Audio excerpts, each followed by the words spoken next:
नमस्कार दोस्तों, कैसे हो आप? आपका बहुत बहुत स्वागत हमारे रीड इन गवर्नमेंट एग्जाम्स के अंदर। तो प्यारे बच्चों, आपके लिए बहुत बेहतरीन क्लास यूपी कांस्टेबल और एसएससी जीडी कांस्टेबल के लिए।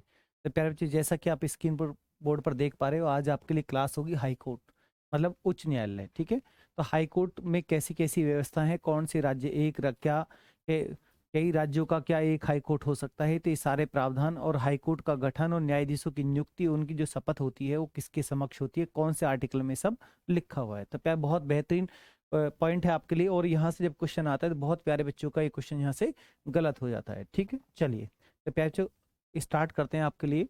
हाई कोर्ट, हाई कोर्ट की बात करें तो हाई कोर्ट कौन से भाग में आता है? अगर पहला ही क्वेश्चन आपके लिए बनता है कि हाई कोर्ट को या उच्च न्यायालय को मतलब कौन से भाग में रखा गया है, संविधान के भाग 6 में हाई कोर्ट आता है। अध्याय की बात करें तो 5 है और अनुच्छेद 214 से लेकर 232 के बीच में हाई कोर्ट के बारे में प्रावधान है। ठीक है, चलिए। भार, भारत हाई कोर्ट अधिनियम 1861 के तहत विभिन्न प्रांतों में हाई कोर्ट की स्थापना की गई। कलकत्ता, मद्रास और बंबई में सर्वोच्च न्यायालयों को तथा प्रेसिडेंसी शहरों में सदर अदालतों को समाप्त कर दिया गया। तो यहाँ पर थोड़ा इसका पहला हिस्ट्री आप इसको पढ़ सकते हैं। इस हाई कोर्ट को भारत सरकार अधिनियम 1935 के तहत भारत के संघ न्यायालय की स्थापना की तथा सभी मामलों के लिए सर्वोच्च न्यायालय के होने का गौरव प्राप्त था। चलिए, अब यहाँ सबसे पहले हम आर्टिकल को सर्किल करते हैं। Article number 214। तो आर्टिकल नंबर 214 में लिखा है कि हाई कोर्ट की व्यवस्था, प्रत्येक राज्य के लिए एक हाई कोर्ट की व्यवस्था होगी। तो आप इस पूरी लैंग्वेज में मत जाइए, पॉइंट को समझिए कि कौन से आर्टिकल में हाई कोर्ट की व्यवस्था की बात कही गई है। आर्टिकल नंबर 214 में जैसे यहाँ पर लिखा हुआ है कि 214 के तहत प्रत्येक राज्य के लिए एक हाई कोर्ट स्थापित होगा। ठीक है, गठन नहीं होगा, स्थापित मतलब स्थापित होगा, एक व्यवस्था होगी। 214 में ऐसा लिखा हुआ है। ठीक है, चलिए अब यहाँ पे ये सब पढ़ते हुए संशोधन संशोधन आप पढ़ लेना इसमें। आर्टिकल नंबर 231 यहाँ दे, संसद को यह अधिकार होगा कि वह किसी भी एक या एक से अधिक राज्य तथा केंद्र शासित प्रदेश के लिए एक ही शामिल हाईकोर्ट को अपनी सेवा देने के लिए नियुक्त कर सकता है। ऐसा कौन से आर्टिकल में 231 में ऐसा लिखा हुआ है? चलिए नेक्स्ट। 231 का ये प्रावधान आप पढ़ सकते हैं। 230 में संसद को अधिकार होगा कि वह किसी भी संघ राज्य क्षेत्र के लिए आवंटित हाईकोर्ट की अधिकृता को बढ़ा सकेगा तथा उसे किसी अन्य संघ राज्य क्षेत्र का अतिरिक्त प्रभार भी सौंप सकेगा। ये पावर किसको मिली है? संसद को, आर्टिकल नंबर 230 के अंतर्गत। चलिए, आर्टिकल 216 हाई कोर्ट का गठन। अगर एग्जाम में ये लाइन क्वेश्चन बनती है तब आपको 216 लगाना है। और अगर एग्जाम क्वेश्चन है कि हाई कोर्ट की व्यवस्था के बारे में कौन से आर्टिकल 214 में बोला गया है, हाई कोर्ट के गठन की बात करें 216 में है, तब प्रत्येक हाई कोर्ट के लिए एक मुख्य न्यायाधीश तथा आवश्यकता अनुसार अन्य न्यायाधीश होंगे। न्यायाधीशों की अधिकतम तथा न्यूनतम संख्या को भारत के राष्ट्रपति निश्चित करते हैं। आर्टिकल नंबर 217 हाई कोर्ट के न्यायाधीशों की नियुक्ति, बहुत इंपॉर्टेंट पॉइंट है। 217 आर्टिकल नंबर 217 देखिए आप। 217 में हाई कोर्ट के न्यायाधीशों की नियुक्ति कौन सी प्रणाली के आधार पर?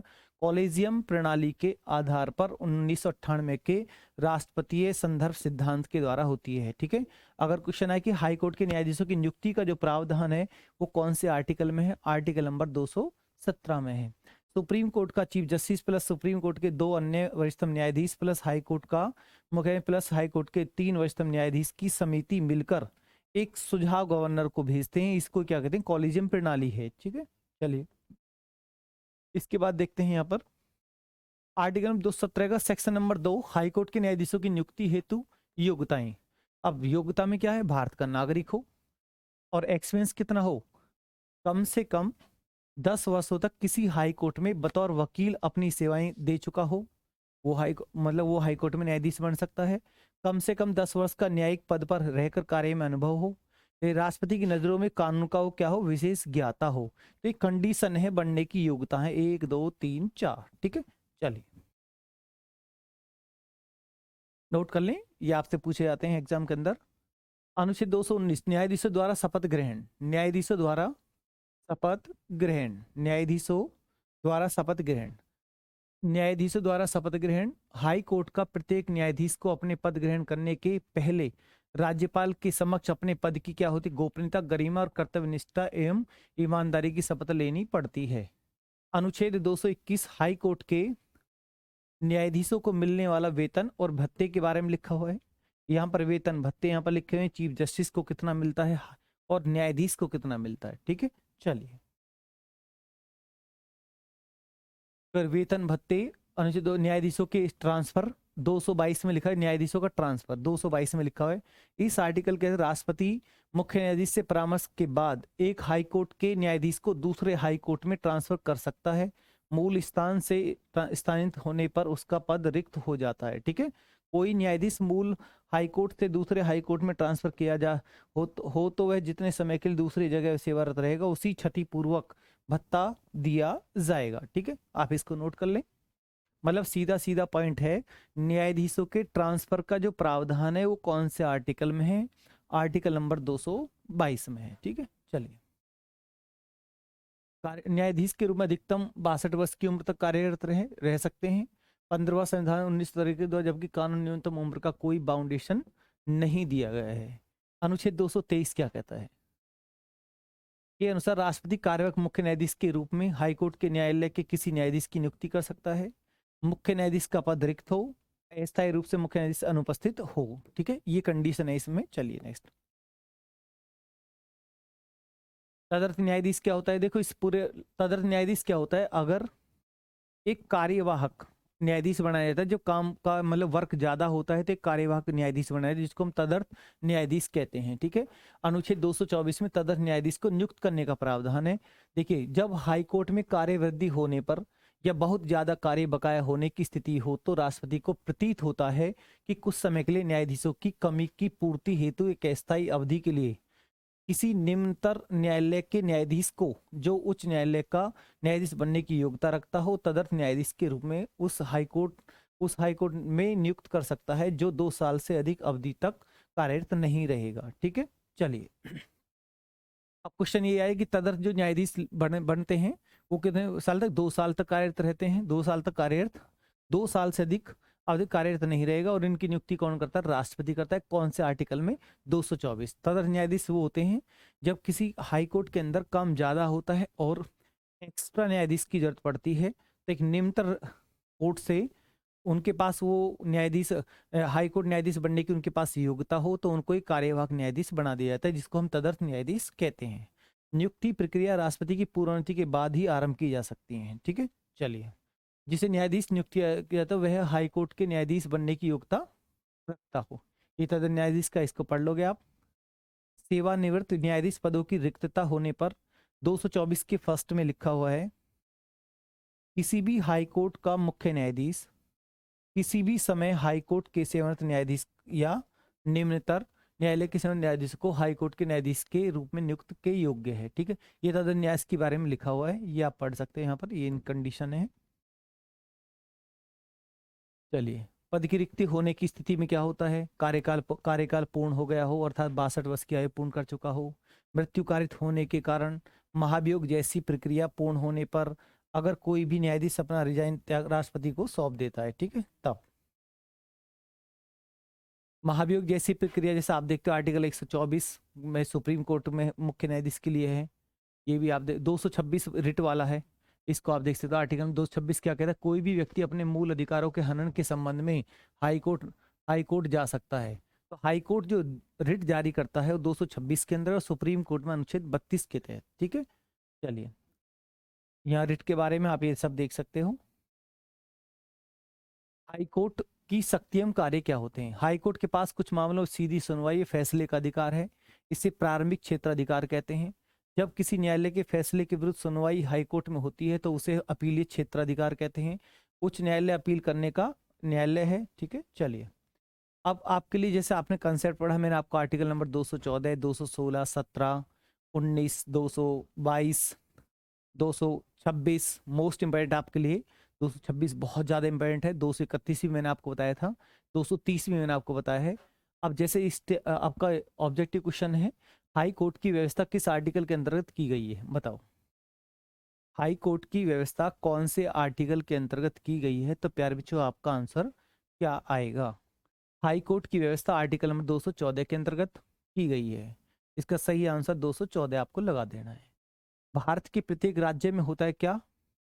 एक जिला न्यायालय, एक सर्वोच्च न्यायालय, एक उच्च न्यायालय या एक राजस्व न्यायालय। तो यहाँ पर आपको लगाना है एक उच्च न्यायालय मतलब एक हाई कोर्ट, ठीक है। क्वेश्चन नंबर 2 का आंसर ये है। क्वेश्चन नंबर 3, किसे यह शक्ति है कि वह 2 या 2 से अधिक राज्यों के लिए एक ही हाई कोर्ट न्यायालय की स्थापना कर सकेगी? लोकसभा अध्यक्ष, राष्ट्रपति, संसद या राज्यसभा? ये पावर किसको मिली हुई है प्यारे बच्चों? संसद को मिली हुई है। 231 230 आर्टिकल मैंने आपको बताए हैं अभी, तो संसद यहाँ पर पावर दिखाता है, ठीक है। हाई कोर्ट के मुख्य न्यायाधीश की नियुक्ति कौन करता है? हाई कोर्ट के मुख्य न्यायाधीश की नियुक्ति कौन करेगा?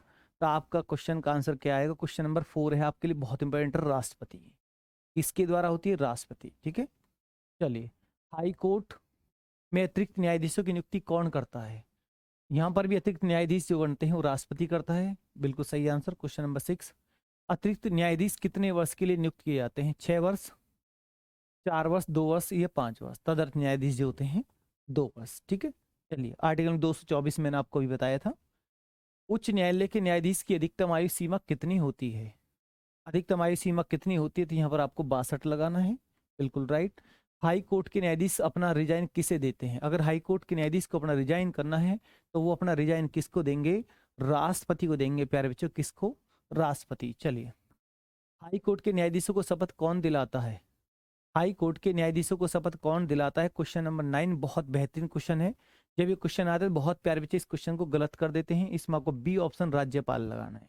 नियुक्ति की बात आए तो राष्ट्रपति, और शपथ की बात आए तो राज्यपाल, ठीक है। चलिए, उच्च न्यायालय के मतलब हाई कोर्ट के चीफ जस्टिस को कितना मासिक वेतन मिलता है? तो यहाँ पर आप बता सकते हैं। क्वेश्चन नंबर 10, वहाँ में आपके कंसेप्ट में भी ये लिखा हुआ है, वहाँ पर भी आप देख सकते हैं। यहाँ ऑब्जेक्टिव क्वेश्चन भी आपके लिए बन गया। नेक्स्ट क्वेश्चन, हाई कोर्ट के अन्य न्यायाधीशों को कितना मासिक वेतन मिलता है? तो इसमें बता दोगे आप। क्वेश्चन नंबर 11, डी ऑप्शन आपके लिए 2.25 लाख, ये ठीक है। चलिए, भारत के किस संघ शासित क्षेत्र का अपना हाई कोर्ट है?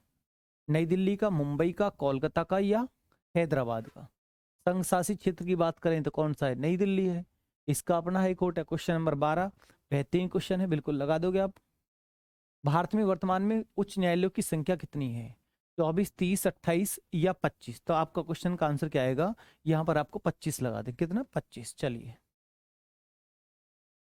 हाई कोर्ट किस आर्टिकल के तहत रिट जारी कर सकता है? हाई कोर्ट किस आर्टिकल के अंतर्गत रिट जारी कर सकता है? अनुच्छेद 226 और सुप्रीम कोर्ट अनुच्छेद 32 के अंतर्गत, ठीक है। चलिए, कौन सा न्यायालय जिला न्यायालय एवं अधीनस्थ न्यायालयों पर कंट्रोल रखता है? राजस्व न्यायालय, उच्च न्यायालय या उच्चतम न्यायालय या जिला न्यायालय? क्वेश्चन नंबर 15 का डी आपको लगाना है, जिला न्यायालय। तो क्वेश्चन नंबर 15 आपके लिए, चलिए बहुत बेहतरीन क्वेश्चन है, डी ऑप्शन आपको लगा देना है। संविधान के किस अनुच्छेद में अधीनस्थ एवं जिला न्यायालयों का प्रावधान किया जाता है? तो कौन सा आर्टिकल है? क्वेश्चन नंबर 16 का आपको इसमें सी ऑप्शन, अनुच्छेद 233। जिला न्यायालय को जो प्रावधान 233 में है, ये आपको लगा देना है। नेक्स्ट क्वेश्चन, जो व्यक्ति कम से कम 7 वर्ष तक किसी न्यायालय में लगातार अधिवक्ता रहा हो, उसे किस पद के लिए नियुक्त किया जा सकता है? राजस्व न्यायाधीश के लिए या उच्च न्यायालय के लिए, उच्च न्यायालय का मुख्य न्यायाधीश के लिए, जिला न्यायाधीश या भारत का मुख्य न्यायाधीश के लिए? तो आपका सही आंसर क्वेश्चन नंबर 17 का सी ऑप्शन, जिला न्यायाधीश के लिए, सी ऑप्शन बिल्कुल राइट है। कई बार पूछा गया एग्जाम में ये क्वेश्चन है। भारत का 25वां हाईकोर्ट कहाँ स्थापित किया गया था? अमरावती आंध्रा में, अमृतसर पंजाब, मुंबई महाराष्ट्र या औरंगाबाद महाराष्ट्र? बताइए। क्वेश्चन नंबर 18 आपका, तो यहाँ पर अमरावती आंध्रा आपको लगा देना है। नेक्स्ट, हाई कोर्ट का उल्लेख संविधान के किस भाग में दिया जाता है? कौन से भाग में हाई कोर्ट आता है? तो भाग 6 में आता है। कंसेप्ट में जब स्टार्टिंग में क्लास हुई तो कंसेप्ट में पहले पेज पर ही ये लिखा हुआ है, भाग 6, ठीक है।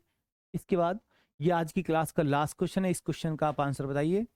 भारत का प्रथम हाईकोर्ट कौन सा था? मद्रास हाईकोर्ट, झारखंड या पटना या कोलकाता हाईकोर्ट? तो आपका सही आंसर क्या आएगा? Question number 20। बहुत बेहतरीन क्वेश्चन है, तो प्यारे बच्चों आपका आंसर आना चाहिए। क्वेश्चन नंबर आपका 20 का डी ऑप्शन आपको राइट करना है। तो प्यारे बच्चों, आपको कंसेप्ट और ऑब्जेक्टिव क्लास कैसे लगी? अगर ये क्लास आपको अच्छी लगती है तो क्लास को आप लाइक एंड शेयर जरूर करें। मिलते हैं नेक्स्ट क्लास के साथ। धन्यवाद, गुड नाइट।